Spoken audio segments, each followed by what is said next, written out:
माँ Gayatri recording studio.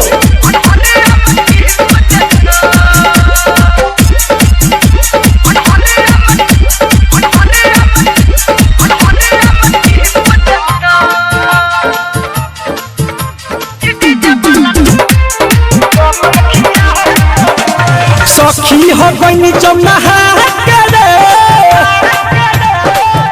सखी सखी हो गई जब नहा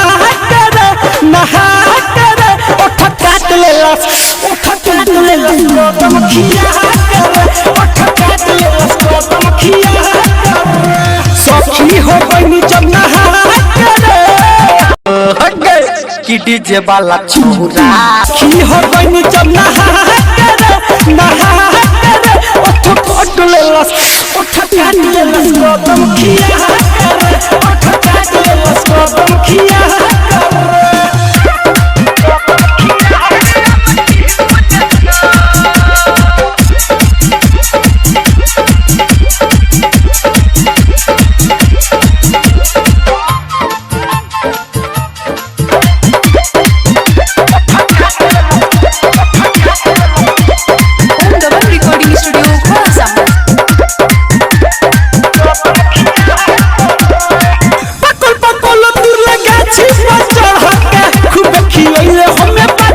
नहीं छोड़ पतर की भेला तू जवान गया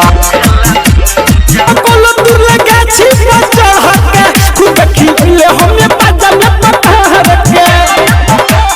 रह गई मन खिसिया करे ला नहीं तू छोट पतर की भेला तू जवान गया टाइट सूट हसात में छौरी लबे की तू जान गया एगो क्रीम संगे लजली बुदतो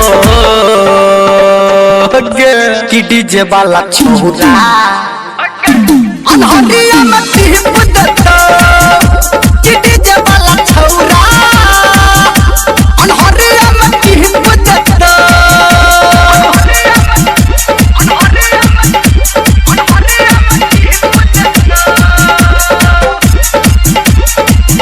चली रहो न ठीक लागल न सखी मिठू मिसाइल बारा को देला छती